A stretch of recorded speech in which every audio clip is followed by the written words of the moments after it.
London, Reuters. Police arrested an 18-year-old man in the departure lounge of the Port of Dover on Saturday in what they said was a very significant step in the hunt for whoever planted a bomb on a London commuter train that injured 30 people a day earlier. Prime Minister Theresa May put Britain on the highest security level of critical late on Friday, meaning another attack may be imminent, and deployed soldiers and armed police to strategic locations such as nuclear power plants. On Saturday morning, officers in Dover, a ferry port on the southeast coast from which passenger ships sailed to France, arrested a man and then partially evacuated the area, recovering a number of items, the police said without elaborating. Hours later, police raided a house in a commuter town southwest of London, and evacuated nearby premises as a precaution. Police officers in forensic suits were seen entering a modest house in a suburban street in Sunbury, around 11 miles, 18 kilometers, from Parsons Green where the bomb exploded. The police said they were keeping an open mind as to whether more than one person was involved in the Friday morning attack on a packed train in West London. "We are still pursuing numerous lines of inquiry, and at great pace," Senior National Company Coordinator for Counter-Terrorism Policing Neil Boshu told reporters. "We're open-minded.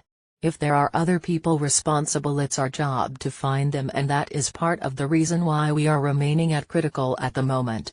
Officials said the attack could have been deadly.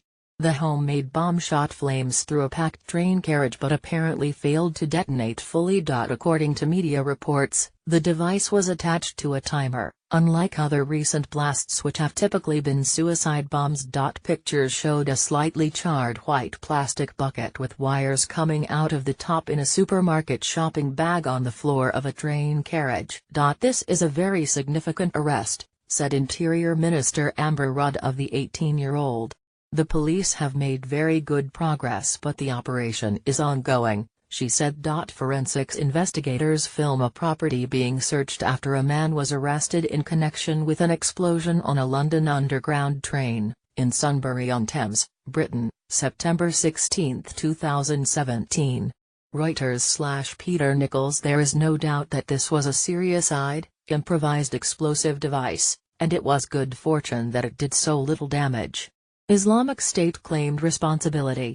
The group has claimed other attacks in Britain this year, including 2 in London and 1 at a concert by American singer Ariana Grande in Manchester, but intelligence officials say there is scant evidence that it had orchestrated them.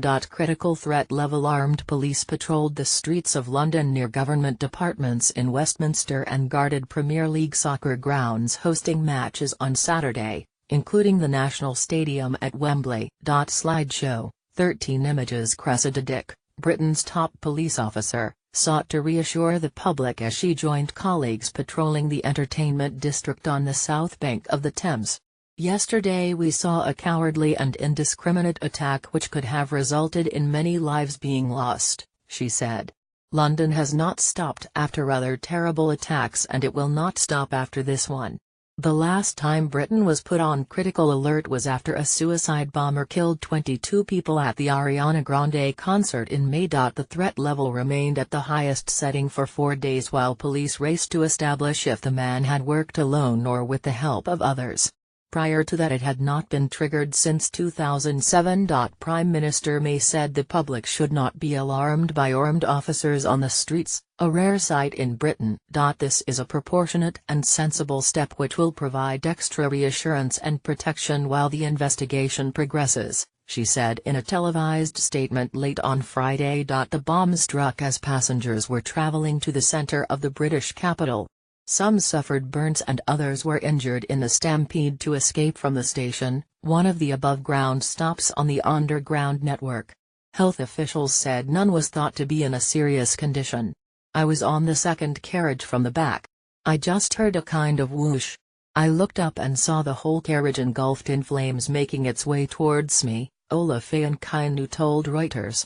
"There were phones, hats, bags all over the place, and when I looked back I saw a bag with flames.